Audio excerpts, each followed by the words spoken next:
Hi everyone. Can you hear me okay? Yeah. Great.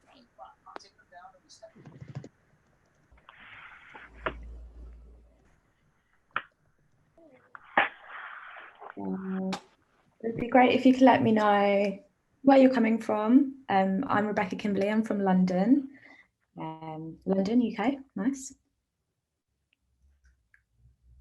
London to Glasgow, lovely. Ooh, Idaho, Manchester, Trinidad, lovely.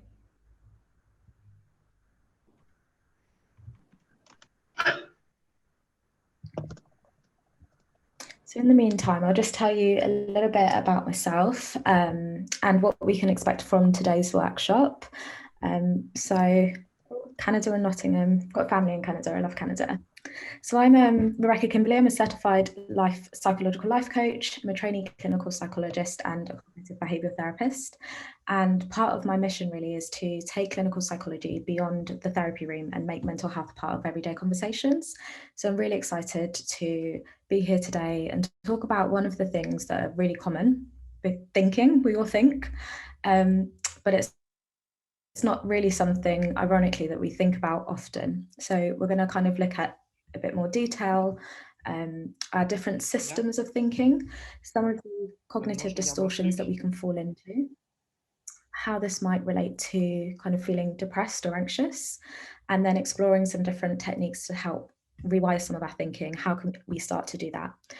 And I want you to kind of walk away feeling inspired, motivated, a bit realigned and reconnected. So I guess some expectations before we start. I just want the next 45 minutes or so to be a safe space. I will allow some time at the end for questions. I'll also share different ways that you can connect with me if you have any questions that you'd like to ask afterwards or speak about in a bit more detail. And I guess I just want you to give yourself permission to be a bit vulnerable with yourself. So when we do think about thinking, especially if you find that you're falling into the realms of negative thinking, which I guess is the point of well, we're here to learn a bit more about that and how to, like, the impacts of that. Allow yourself to be vulnerable, reflect on those things, journal on those things. It might be helpful to kind of have a pen and paper nearby. Definitely use the chat function if you feel comfortable to. I think there's a way where you can either message us privately or kind of message in the group, and I'll just monitor that as we go through. And yeah, just start this with a fresh mind. For us here, it's 5 p.m, so kind of the end of a busy day, potentially, or you might be starting the day, just to try and allow yourself to be present during this moment. Ask questions throughout, comment throughout, and yeah, we'll see how it goes. So the first bit, we're going to kind of think about thinking and what we mean by thinking. So Daniel's a psychologist who kind of speaks about two different systems and ways of thinking. So we've got system one, which is our fast, automatic and intuitive approach. And that's basically the things that we're born with. And then system two thinking is more of our kind of slower, more analytic mode. And that's where the reasoning comes in and kind of dominates. So it's not something that comes naturally to us, unlike system one. And so I'm going to break them down in a bit more detail so we can kind of look at them and look at some of the examples that can come up as well. So system one thinking, so that uses what we've already learnt and produces different associations. So automatically in your head, you're already able to think about some phrases. It doesn't necessarily matter whether it's positive or negative. It's things that we learn. They're just good, bad, or indifferent. And the more ideas that are repeated, the more automatic they become. So for example, that can be when we're younger and we're learning about times tables, we're learning through repetition. Some of the phrases here where fish and blank, Bonnie and blank, cat and blank. Can anyone think of what some of those blanks might be? We can see just how common or associative they can be through our learning. So if I were to say fish and, I expect most of the people, especially in England, to get this one. Chips, yeah. So fish and chips. What about Bonnie and blank?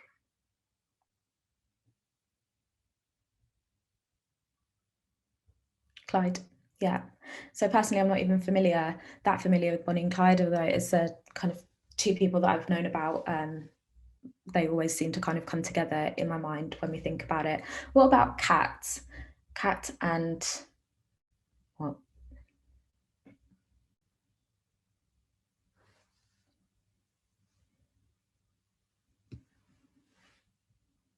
Dog. Yeah, cat and dog. Guess there's also cat and mouse, depending on if you're kind of coming from the Tom and Jerry side of things. But it just goes to show that just how easy it is for us to kind of think about something that associates with something else. So that's really our system one thinking, the things that pop into mind. And that can be really useful because it allows us to contribute to our intuition and be quite creative, or when we have to kind of use our experience very quickly.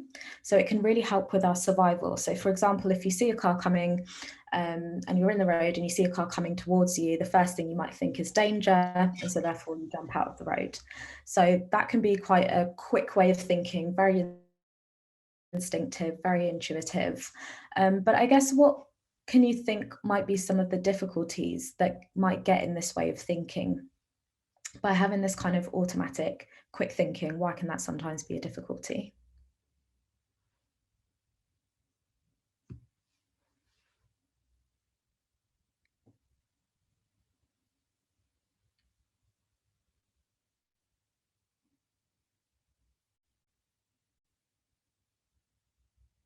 Jumping to assumptions, yeah, absolutely.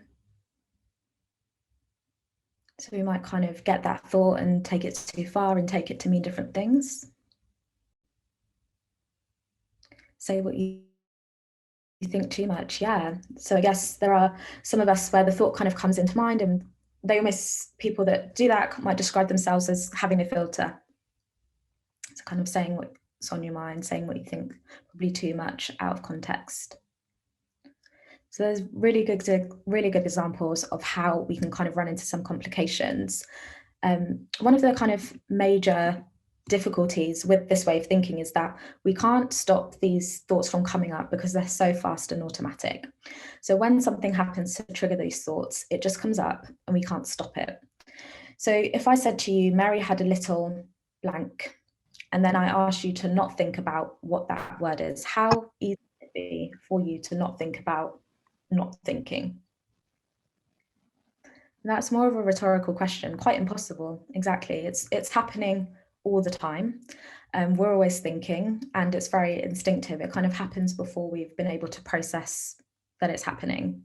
So these are quite kind of simple examples, but I guess one of the difficulties with system one level thinking is that it produces thoughts regardless of whether they're true or not. So it can also include many different prejudices. So it can be biased, it can be wrong, it can be illogical, we might jump to conclusions, and often we might not take the time to check. So that can be a problem when we start to kind of see our thoughts, whether they're positive, negative, or neutral, just as facts. And that's something we'll kind of come back to in a second as well. So something that comes up quite often is what we call intrusions. Intrusive thoughts are normal. They tend to come up in the context of OCD, but we all get them. So whether they're neutral, positive, or negative, they're just automatic thoughts. So those kind of thoughts where, you're out doing something and you're like, oh gosh, have I locked the door? Or I forgot to get some milk, or I need to get some milk on the way home. That's a good example of when those thoughts just kind of pop up. And as humans, we tend to focus on those thoughts that are a bit more negative or alarming or disgusting, those things that don't necessarily fit with what we call our moral standards. So for example, I won't ask you to kind of admit this to yourself, but I know a lot of us can get thoughts where, we'll be on the train station and wondering what would happen if I jumped in front of the train, or what would happen if I pushed someone to the train, or what would happen if I walked into the road. And a lot of us would be like, well, I don't want to think this. I know that's just a thought that's come into our mind, but you can imagine for those people that do kind of fear those thoughts a lot more, that can kind of be a very difficult thing to go through. But according to a piece of research that was done, about 80% of us do experience those alarming intrusions. So it is a very common thing for us to experience. And those 80% of people were all without a diagnosis of OCD as well. So often the problem with these kind of thoughts is that it's not necessarily the thoughts themselves that are the issue, but it's the importance that we give to those thoughts, and then the kind of attempted solution of actually trying to block those thoughts. So what do you think might happen when we try to block thoughts and stop them from coming in? Does anyone have any experiences of where they've tried to do that, or just know what happens when we try to push something out of our minds, what actually happens?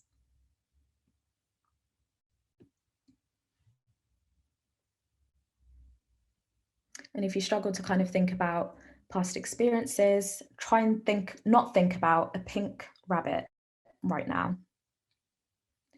Someone says,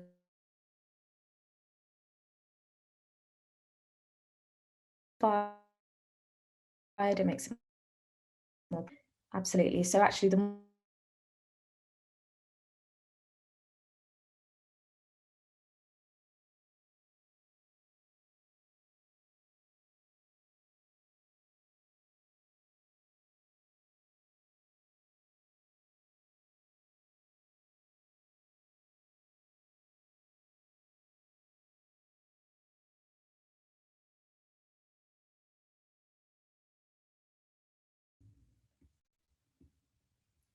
oh, sorry, it just chucked everything off. What was the last bit that it got to? If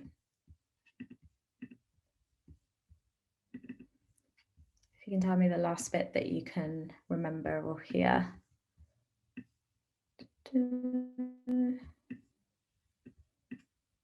Now my chat's gone. Just reflecting on what happens. Yeah, okay. The pink rabbit. Yes, so basically, the more that we try to block our thoughts, the harder that they come. And when we're trying to think about suppressing negative thoughts, that's usually when it tends to be an issue. So someone said the last thing I heard of was don't think of a pink rabbit. Yeah. So basically, we can't suppress our thoughts. We can try our hardest, but it just means switching to something else, and that doesn't necessarily solve things. So if we think about system 2 thinking, this is a more slower and evaluative process. So it's really helpful for problem solving, or when we're trying to kind of think about setting goals or making decisions, trying to figure things out. This is a lot more of our kind of logical thinking and taking a broader perspective. So as I was showing that example before about, being in the road and thinking about there's a car coming and danger, system 2 thinking isn't really needed here, because we could sit there and be like, there's a car coming. I'm not sure, is it a big car? Is it a small car? We're just evaluating it. And by then, the worst case scenario has already happened. So system 2 thinking may also be really useful, but sometimes it can be quite difficult. So I guess, what are some of the difficulties with system 2 level thinking? Where might that come to be an issue for us?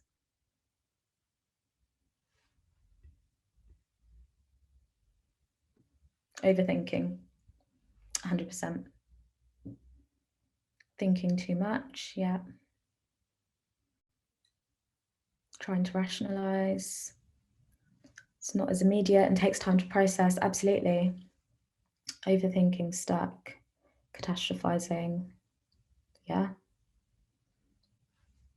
I think that's a really important point, that it takes time. So the other is a bit more kind of quick, which does have its difficulties, but then I guess this is a bit more slower. So understandably, sometimes we might just want to jump to conclusions to get to the point quicker, and definitely overanalyzing. So that is something that will kind of come up a bit later, and something that we can all relate to in some kind of way. So thinking about some of the complications, when we think about thinking too much, whether that's kind of ruminating about the past and going over what's happened, or thinking about the future and worrying about what might happen, so all of those what ifs, it just wants to keep going until it gets to an answer, and only then it will stop. But some of the difficulties with that is that we either don't come to an answer, or the answer isn't sufficient enough. So we just get kind of stuck in that process. And these are the kind of unhelpful ways of thinking that are associated with anxiety and depression. So anxiety more so associated with the kind of worrying about what might happen in the future, and that usually being quite a negative experience. And then depression are more of those past thoughts. So yeah, Benny said there never is an answer. Exactly. Because really, what's the question? What we don't really kind of go into this thinking, well, what am I trying to kind of get from this? It's just a process. So it's really important to kind of recognize when you are entering that process, because like we say, there never is an answer, and it's never going to be suitable or satisfactory for us. So if we were to try to put that together and think about how we actually experience this, so we know that humans, we think a lot about ourselves in relation to others. So we are very much social beings, whether we kind of believe it to be true or not. It's very difficult to think without us being in relation to other people, relation to our survival, things like that. So we do a lot of comparing and judging of ourselves. Now, this can be really helpful in many ways because it can help us to become more alert to when we might be rejected. It might help us to kind of evaluate ourselves in relation to others. We might know who our friends are and who our enemies are. And that can be really helpful when we're trying to think about survival. So if you were to think about war or sports, if you were in the war, you'd have to think about, who's on my team and who isn't. If you're in sports, you also have to think who's on my team, who isn't. So much things are happening very quickly. And that's why we spend so much time thinking about others and how they're behaving, but more so how they're behaving towards us. So it's always an evaluative process. But where that can become not so helpful is when our experiences or the kind of history of our lives means that system one generates a lot of negative thoughts about ourselves. And that can cause depression or just generate more negative thoughts about the future, which causes anxiety. And it's not necessarily that people with depression or anxiety tend to produce more negative thoughts, or people with anxiety producing more negative thoughts than those without. It's just that often those thoughts tend to be a lot more accessible, and so we're filtering out some more of the positive or neutral thoughts, so that's what we're focusing on. Also, it can become a problem when system 2 doesn't necessarily do its quality control job. So it can either give some thoughts too much importance. It might lead to us judging ourselves for the thoughts that we have. So we're thinking, which is a natural process, but then we're judging ourselves for how we're thinking, which just contributes to mayhem within our minds. Or when we try to kind of stop and control the thoughts, which, as we spoke about before, it's impossible to do. So let's think about kind of thinking in the past. So it might be useful when a memory comes up to kind of usefully reflect on this. But then it can also lead to unhelpful dwelling. So for example, if you had an argument with your friend, it might be useful to think about it if it might lead to a changed behavior, like giving them a ring to speak about it. But then it can become unhelpful if you dwell about thinking about what you said to your friend and not get anywhere. So kind of, why did I do that? I'm such a bad person. I'm just kind of getting stuck in there, thinking about all the other times where we've had an argument. And then, it can be very difficult to stop there. This can also happen when we're thinking about the future as well. So let's say that you have a worry that you haven't sent an important email. It might be useful if that leads to problem solving. So actually, instead of sitting here for 5 minutes worrying about it while I'm trying to eat my dinner, let me just go check for 2 minutes. Yep, the email's sent, or no, I can send it tomorrow morning. That's problem solving. But then imagine that you're on holiday, the sun is shining, you're sipping cocktails, and that same worry comes up. It's so pointless to worry about it when you can't do anything about it when you're away. What then happens is that you worry about it until you can do something about it, and the entire trip is ruined. So for anyone that does find themselves in those positions where they're worrying about something that hasn't been done, but they're not doing problem solving, or there is no way of solving the problem, the worry itself is just pointless. I'm sure you can imagine those experiences where the anxiety has just been so high and the worry has been so much that nothing then gets done. And this can also happen when we're thinking about making decisions. So you're presented with a choice, and then how you decide to go about making that choice can be very difficult. So I can give quite a personal example that always comes up for me when deciding on what tasks I need to do to complete my to-do list. So sometimes I might find myself in paralysis by analysis. So I've got all this work to do. Where do I start? This is so much. If I do this first, then I won't finish the other things. And this is more interesting than the other. So what do I do? Whereas I guess a more useful way of thinking about it and weighing it up is to go for what is more urgent or more important and just choosing. So paralysis by analysis leads to nothing getting done and just kind of overwhelmed. And this is also something that can happen when we decide what to eat. Definitely been in those moments where I can spend a good hour or so and then I'm just going to go to sleep. Haven't decided on anything, too hungry to even think about doing anything. So I said, wow, that's me. I'll chill in the worry stage rather than actually assess if I can resolve it. Absolutely. And sometimes we just don't have the kind of skills or knowledge on how to make that decision. So we find that it's so much easier to stay in that loop because we feel like it doesn't take much energy, but actually it does. Sarah said the same. Yeah, so it's a really kind of common thing, and it doesn't necessarily matter what it is. It's more so the process that's happening that we can all find ourselves kind of going. So generally, we've got the kind of helpful thinking versus overthinking. So now we know that with overthinking, it just tends to lead us going round and around and around. There should be a stop signal within this cycle, but there just somehow isn't. So it goes round and round, and then it changes our mood and behavior. So if you were to kind of think a lot of depressive thoughts, of course, that's going to make you feel depressed. You're not going to want to kind of do anything. You then feel more depressed because you're not doing anything. And then that leads to more depression. And you can see where there is no stop sign there. It can just kind of keep going. Whereas with helpful thinking, that can help us to lead to action or moving on. So the outcome is a lot different to when we're just going around and around without an outcome. If we're able to engage in helpful thinking, then we're less likely to engage in unhelpful thinking styles. So I'm just going to pause here before we kind of go on to thinking more about the kind of common cognitive distortions that we can experience. Does anyone have any questions, any kind of reflections on what we've covered so far? Anything that you'd like me to clarify?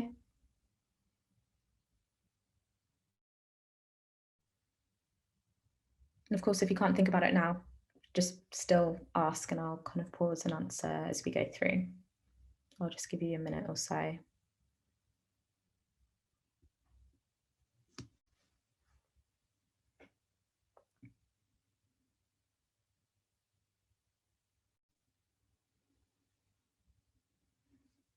Great so far.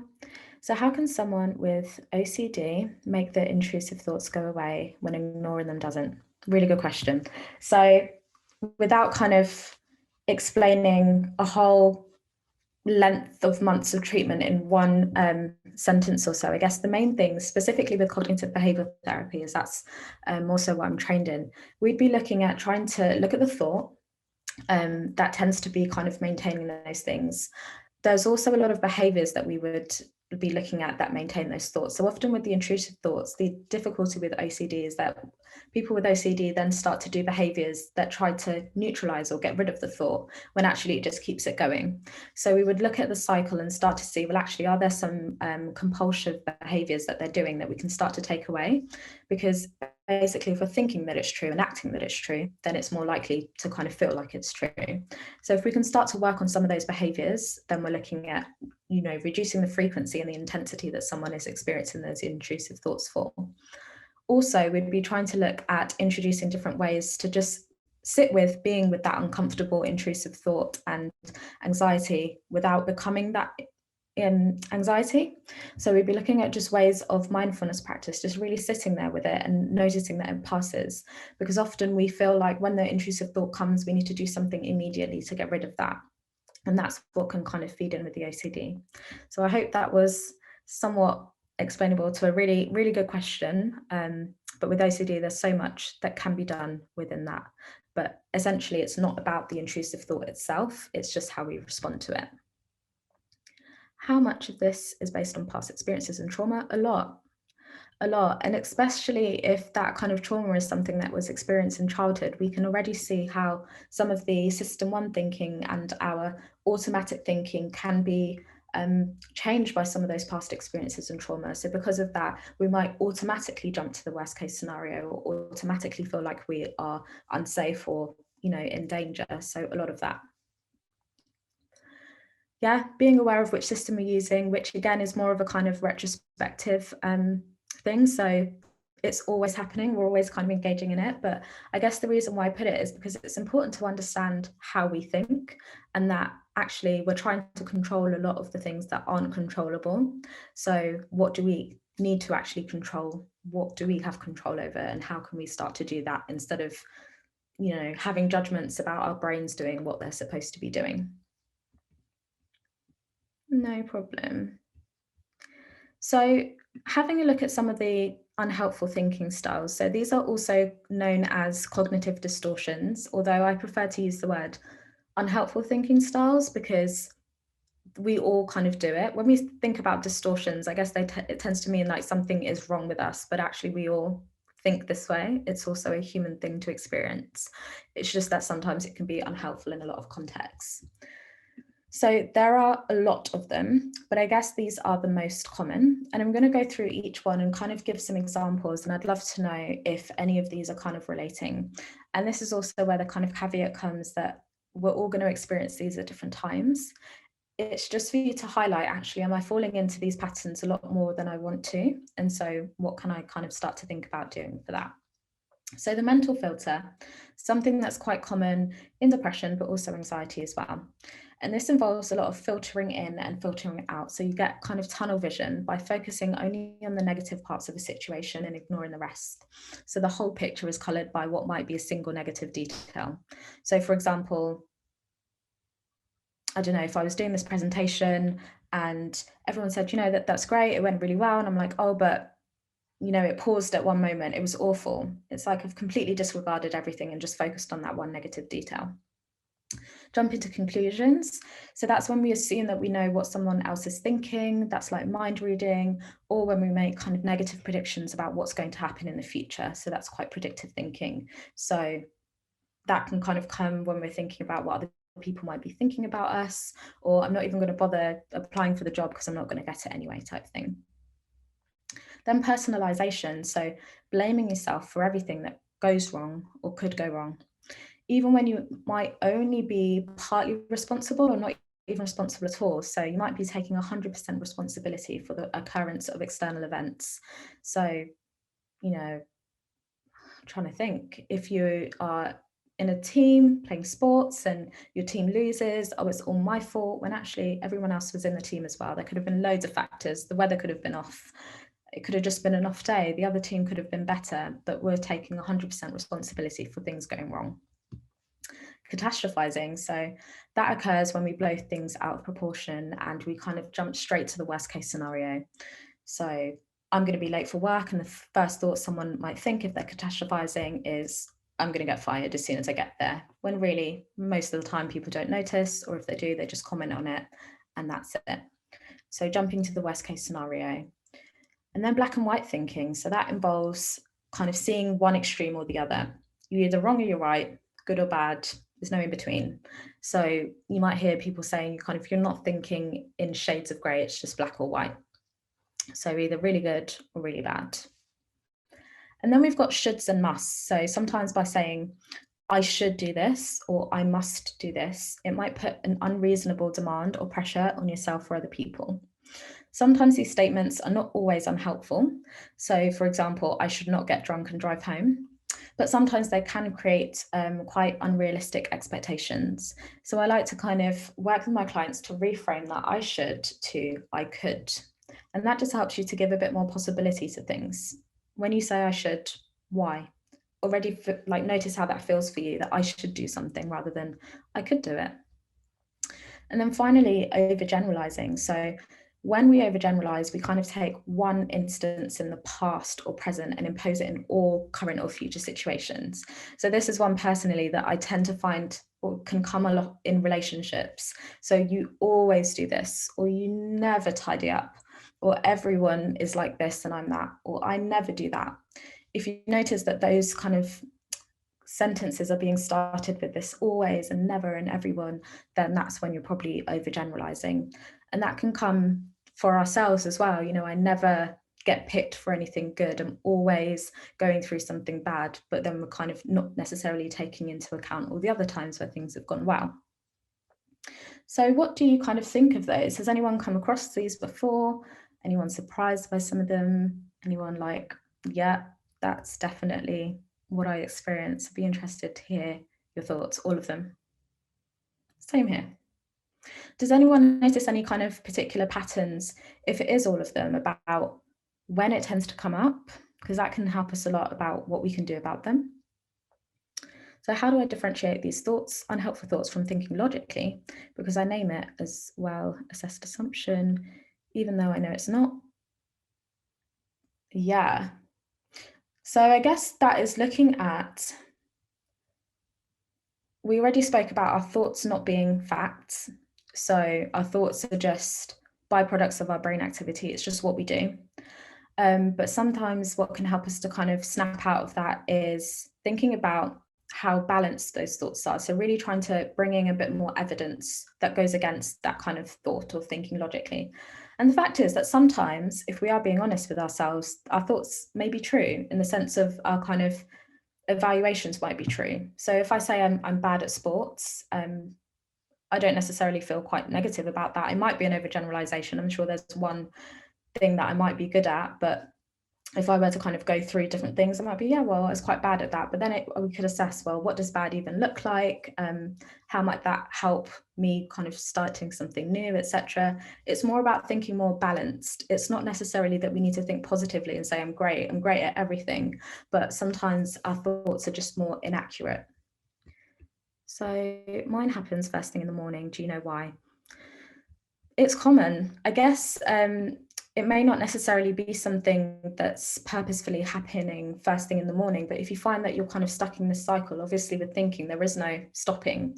So it might just be that it's more of a habit in that sense. And so it's kind of trying to break that habit at any point that you notice it happening. But often it is quite common that we go from sleeping, we wake up and all of these things kind of flood in. So I think it's really good that you've noticed when those thoughts tend to be the strongest. And when we start to look at some of the ways to challenge them, hopefully one of the things I've got there can help with when to assess that. So stressful situations, yeah. And that's really common because we either don't really have time to think, so we go straight to thinking this way, or we don't take action in that moment, so we're just finding ourselves going through those things as well. I do right or wrong behaviors thinking. Interesting. Can you tell me about that? A bit more about what you mean by that, by right or wrong behaviors thinking? I catastrophize when I'm doing something outside of my routine. Yeah, that's really common. So that's where the fear is kind of stepping in and saying, actually, we're not sure about this one. We're not familiar with this one. So it's trying to keep you safe and say, well, what are all these things that could go wrong? And sometimes it is helpful to think about what are the things that could go wrong, as long as we're thinking about the problem solving element of it. And sometimes we do just need to take action. There is only so much analyzing we can do. Right or wrong? No, great. Yes. Yeah, completely get you. So everything is right or wrong, and that's about it. There's no. At night, I get caught up in all the things I should have done that day. And so overwhelmed, it's hard to focus. Yes, absolutely. That can happen a lot when the day's been quite busy and we don't actually allow ourselves time to sit down and process how we're feeling and what we're thinking. So we just find that we're kind of taking on these thoughts and feelings from one day to the next without really processing and allowing ourselves to move. Thinking is such an automatic process, but it doesn't always mean that we allow time for it. And sometimes that can be why they kind of pop up, because it's like, hello, there's something to address here and you're not addressing it. So thank you. That makes sense actually with the word distortion. I'm not creating a symmetrical image or assumption. Exactly. Certain people's situations trigger more of these. Really important to pay attention to that. So for some people, they might notice it might be at work or around certain people. And again, that helps us to think, well, what are some problem solving I could do in those situations or with those people, with those relationships? I've been provisionally selected for redundancy. I found it hard just before bed and when I wake up to stop thinking about it, and at times during the day. How do you stop this? I will come back to that because I feel like hopefully the next 10 minutes or so will cover some of the different ways that we can go about it. But I think it's important to also just sometimes allow yourself to have some of these thoughts. Sometimes we might be too quick to suppress them or not try to think about them, but they might help us to kind of think about what the main thing is that we are responding to. So I'm going to go through 4 different ways to kind of rewire our thinking and start to think about how we can do that. And I guess that's quite of a tricky thing to mention in the sense that it's kind of rewiring our patterns. The way that we're thinking has already been set up, but the way that we are kind of interpreting these things and our styles can be rewired through repetition and different ways of changing our behaviors as well. So Sonia, if I haven't specifically answered that by the end, let me know, or if there isn't something that's clearer, just let me know. So I'm going to go through the next 4, which is kind of keeping a thought diary. I find that it's very difficult to notice what we can change if we're not really sure about the specific things we're thinking. So keeping a thought diary, trying to challenge some of these inaccurate thoughts. Sometimes we just need to disengage from the thinking process altogether, and sometimes keeping a positive data log can be helpful. So with thought challenging, this is a really good example of how we can start to kind of track our thoughts. So what's really happening for us? Feel free to kind of take a photo of this slide because it's got some useful questions to kind of come back to. So try to think about the situation, what's happening, when, what were you doing and who with? Because if you get some really good examples, you might notice that there are patterns there, which again helps us to think, well, actually, maybe these situations are triggering something for me. Emotions, how did you feel? How strong were the feelings? Pay attention to how these things are making you feel. What are some of the thoughts or images that are going through your mind? So these are more of the automatic thoughts. So in cognitive behavioral therapy, we tend to call these NATs, so negative automatic thoughts. What are some of the things that popped straight into your mind? And what did that kind of mean for you? Again, if you can start to notice if it's following a particular unhelpful thinking style or kind of coming back to the same kind of patterns of thoughts, that can be really useful too. And then think about how that might have changed your behavior. So what impact did that have? If you were sat there thinking about how awful of a person you were, does that mean that you tend to kind of go reach for the ice cream, sit on the sofa, cancel all your plans, not do anything? Does that become a pattern for you? So really starting to pay attention to that. Then you want to kind of extend that. So once you've got a lot of kind of data, you can review what's happening for you there. And then you want to kind of evaluate those system one thoughts using more of a system two process by bringing in an alternative perspective. So think about, is there another way to think about this? What advice would I give to somebody else? What are some evidence that goes against my initial thoughts? So if I'm saying, I always mess up at things, is that true? How many other times have you not messed up at things? Where can we kind of draw on other evidence? Sometimes it might just be helpful to ask yourself, just how helpful is this way of thinking? If I want to go do something and then I'm thinking about all the things that I'm just not good at, which is going to put me down, how helpful is it to kind of think about right before I want to do a presentation or something like that? So what are some things that can help you to bring an alternative perspective and try to come up with a more helpful and balanced thought? So it may not necessarily be that it's completely positive. So say, if there is something negative or we did mess up from something, instead of saying I'm just 100% a bad person, I'm awful, it's I did something really bad, but I'm actually really thoughtful to have sat here and thought about how the other person might have felt. So that's a more alternative perspective. And then try to reflect on that process. So do you feel any differently by coming up with a balanced perspective? What action will you take now? So actually by sitting there thinking about, a more balanced perspective, how can I take action now? Instead of cancelling all my plans, do I need to call the person and apologize? What kind of more positive behavior could come from this? And then I mentioned about disengaging from thinking. So sometimes either the thoughts are too much or that we've kind of gone through this process and we just find that we're just sat there really worrying or ruminating, which isn't helpful. So that's thinking about when you notice that you're in that cycle. That just takes us away from the present. So we want to be able to reduce the opportunities from the whys, the if onlys and the what ifs to what can I do about it? So try to notice it, notice when it's happening, name your worry or the rumination. So kind of name it, call out when it's coming, and try to refocus back to the present moment. So that might look like several different things. It might look like problem solving. So more of that, what can I do about it? But sometimes there is nothing we can do about it. It's either already happened or we've already done something and we're still finding ourselves ruminating. So different ways that we can do that are kind of more mindfulness-based practices. So bring ourselves back to the moment.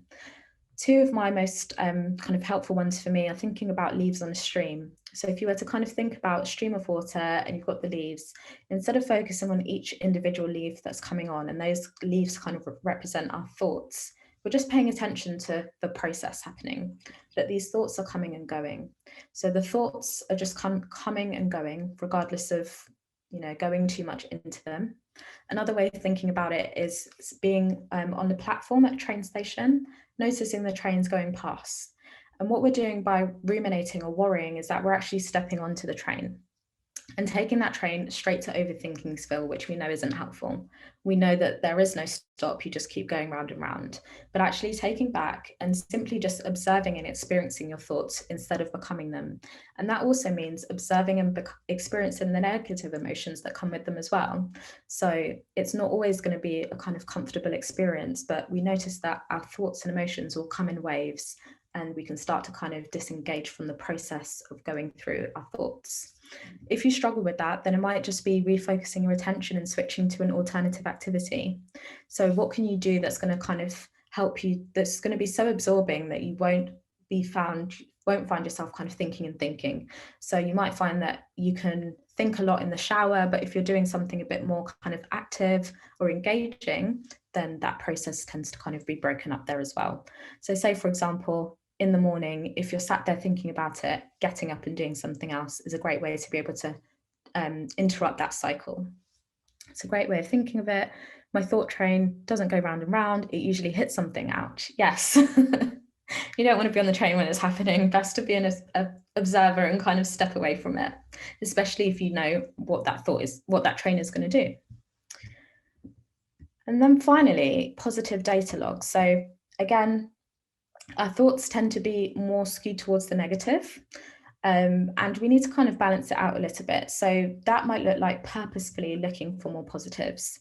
So you might want to kind of keep a daily log of all the positive things about yourself. So what have I done today that show my positive attributes? Well, I let someone in the bus before me, that shows that I'm thoughtful, or, you know, I did really well in a meeting today, that means that I'm organized, etc.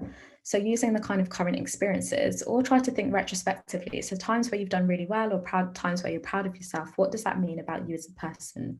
So starting to kind of help balance those scales and practice looking for more kind of positive experiences. Practicing gratitude as well is a great way to be able to train your mind to be able to thinking about different ways of thinking as well.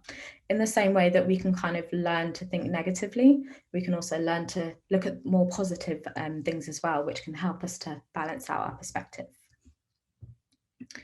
So just to summarize some kind of key take-home points.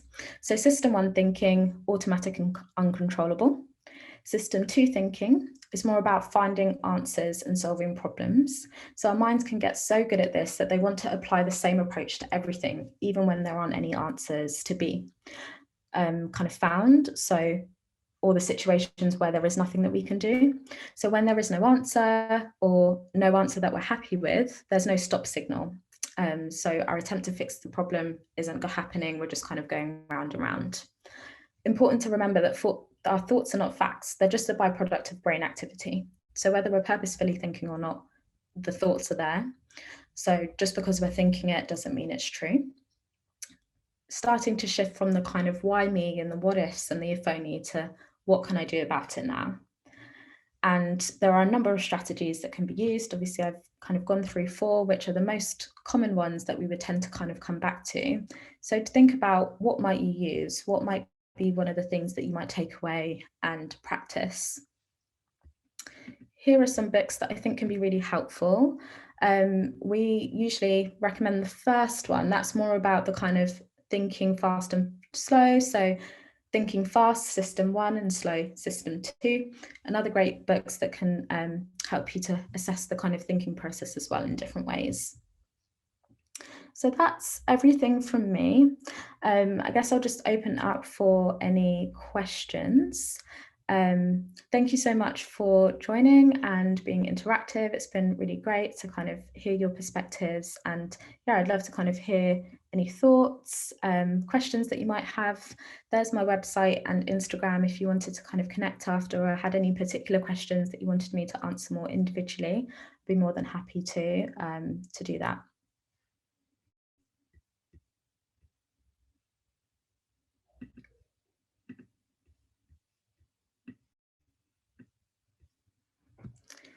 So that's, I need answers. Then when I get an answer, I'll think of another question to replace it, then repeat. Yeah.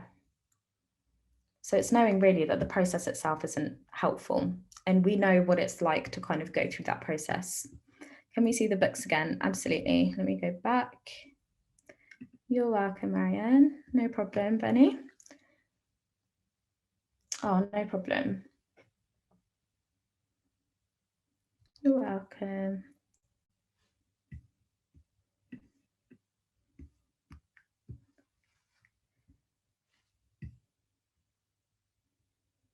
Thank you.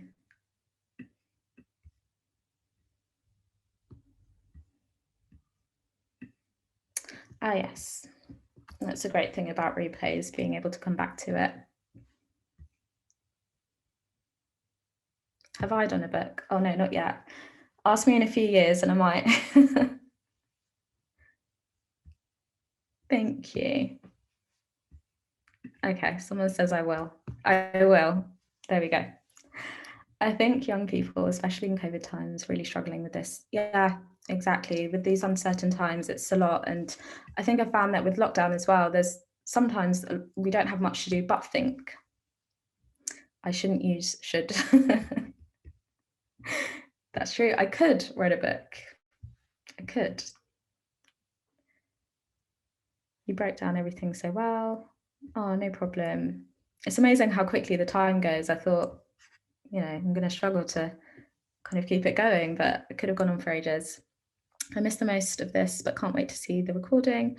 One thing I'll add is that if folks are struggling to find a positive accomplishment, they can remember the times they made someone smile or did something nice for someone. Exactly. Really nice. So yeah, it's not always about achievement in terms of kind of what we've done or achieved in that sense, but how we relate to other people and what would your friends say about you and things like that. Really like that. Thank you. What do you do every day? That's a really good question. It's a bit of a mixture. So I'll kind of answer that by week. So I've studied full-time on a doctoral program, training as a clinical psychologist. So a lot of that is studying, doing placements. I also work as a cognitive behavioural therapist for the NHS, so providing CBT for people with depression and anxiety disorders. And outside of that, I run my business as a psychological life coach. So work with my clients one-to-one, providing coaching. Or mental well-being MOTs for those moments where you just feel like I'm feeling quite low, feeling quite anxious, need to speak with somebody to help reassess myself and kind of think about different aspects of well-being. Benny said, claim it, the book is coming. Yes, I love that. I'm gonna put that on my vision board. That's my task for today. No problem, Nicola, thank you. So I'll stick around for any questions. If not, have a wonderful evening, day, morning, wherever you are in the world.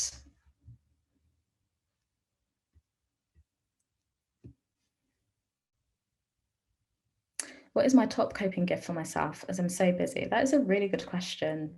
I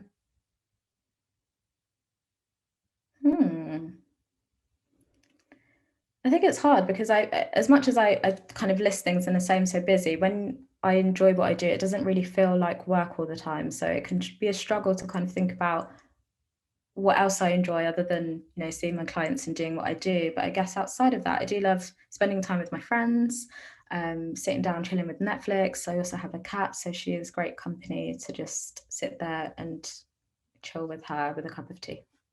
That's always my non-negotiable in the evening. And traveling, and that's a doable thing to do.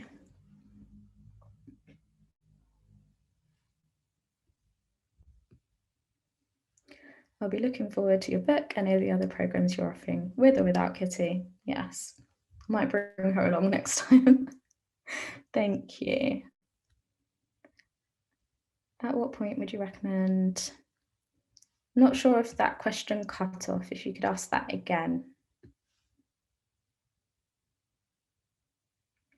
How would you handle ruminating about past unfair situations? Very much the same thing. I think if you can acknowledge that nothing good will come from ruminating about it, then trying to disengage from that process over time. Because that can be a really difficult one, and that can just lead you to kind of feeling more and more angry, more and more hurt. I think counselling and therapy is a great way to be able to allow those things to process when it is something that's unfair, because again, it can be difficult to just let that go or just really disengage from it. So sometimes we need to process it in order to be able to leave it be. What point would you recommending signposting to services or GP? I think the moment that you think that it's something that is bothering you more than the average person, it's a great time to get support. I think sometimes we have this thing of waiting until it's bad enough, or other people go through this a lot worse. Never. From the moment that it impacts your mood, usually for more than a couple of weeks after something has happened, or if it's just a process that you find yourself stuck in, it's best to kind of get help as soon as you can, because then it's a lot easier to engage in these kind of exercises that I've expressed as well. How do I process? Many different ways. So a lot of the time it's about really experiencing those emotions, not suppressing them. For some people that might look like journaling, it might look like therapy, so the process of really talking through it in a non-judgmental space. As therapists as well, we're well equipped to kind of dealing with different things that might come up. So we might encourage different ways of processing depending on what it is, but really it's about working through our emotions instead of avoiding them. I've tried various therapies, including CBT, over 30 years. Yeah, that's the thing. There are so many different types of therapy out there. And I guess it's hard to say where to go when there are so many different kind of things, so many different types of therapy, and they're also so effective for different things. And also it's the kind of therapist that you have. So yeah, I'd be more than willing to kind of speak with you about different things, I guess what you're looking for, where you might be able to kind of access that type of support. There's so much things that are out there, but sometimes even because we've had those things before doesn't mean that they won't be helpful again in a different capacity. Highly recommend counselling. The exercises are tools, exactly, but counselling helps you understand why you need them, or what tools you need, or your relevant situation when triggered. Exactly. It's a lot more of a unique and personalized kind of experience for yourself. And sometimes these tools might not be helpful for everybody for various reasons. So again, it's just trying out different processes. Sometimes they may be helpful at one point in your life and completely not in another as well. Welcome.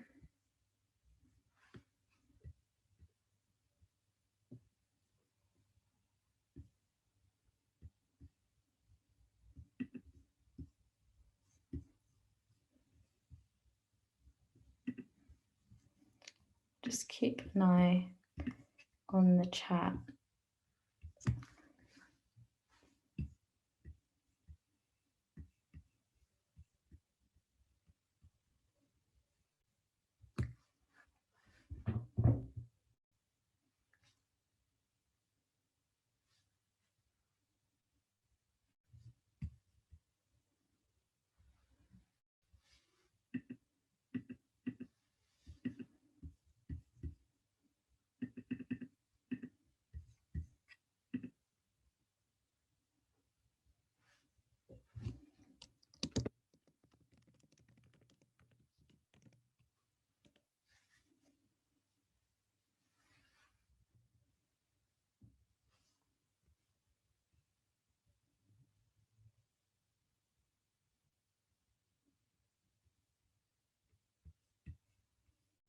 No problem.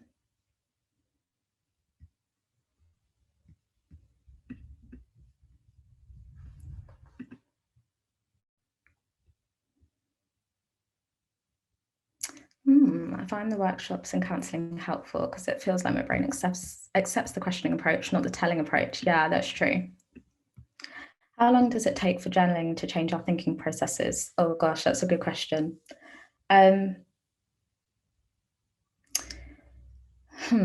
I would say as long as it takes, because it's never a destination. I found that I've been journaling for a long time, been doing therapy for a long time, and we're always evaluating our thinking processes. So it's a struggle to kind of, if you have certain expectations that you kind of wake up one morning and it's all going to be great, then it's probably not going to work in that way.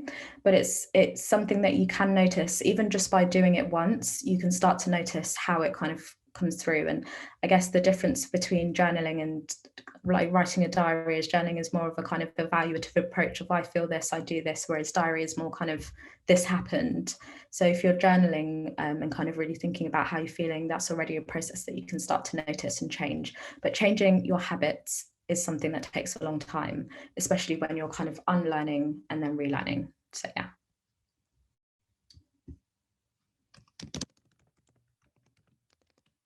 Be on your website tomorrow and starting these tips today. Oh, wonderful.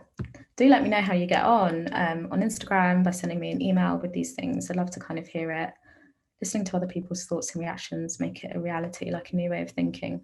Yeah, my brain is like, I'll consider that, rather than feeling like I should do that. Yeah, I guess it helps to normalize these things as well. We're not exempt from thinking in these kind of ways. So I love having this kind of experience that everyone goes through it, myself included. We're not, no matter what the kind of self-help gurus will tell you, they would have also had to go through these processes in order to be able to reflect on them too.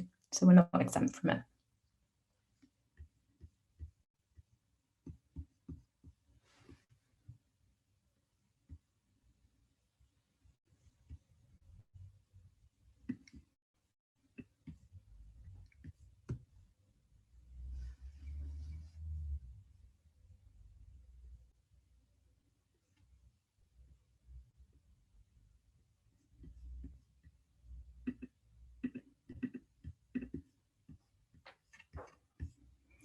I have to share a horse training maxim when it comes to time. If you said that if you approach your horse with an idea that you're going to teach it, it'll take a day. But if you approach the horse will really it'll take a day. That's so true. I like that. Definitely.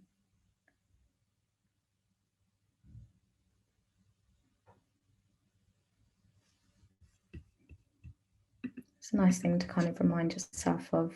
I'm going to make a note for that for myself, actually.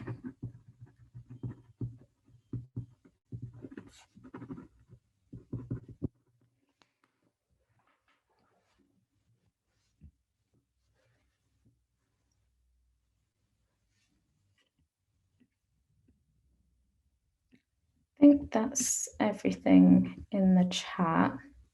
Are my prices on the website? For my one-to-one one-off sessions, they are.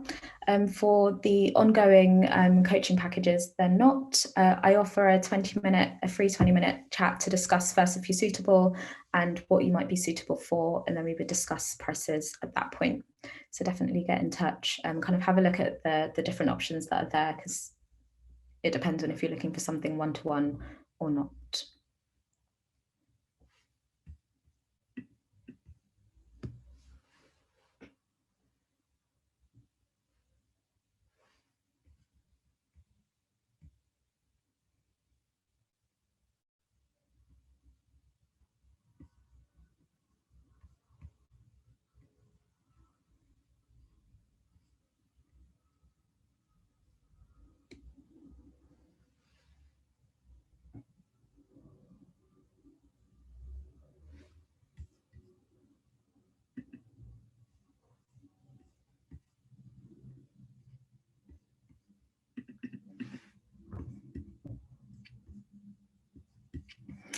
So I think that's everything from the chat. I'm going to head off. Thank you so much for joining, participating.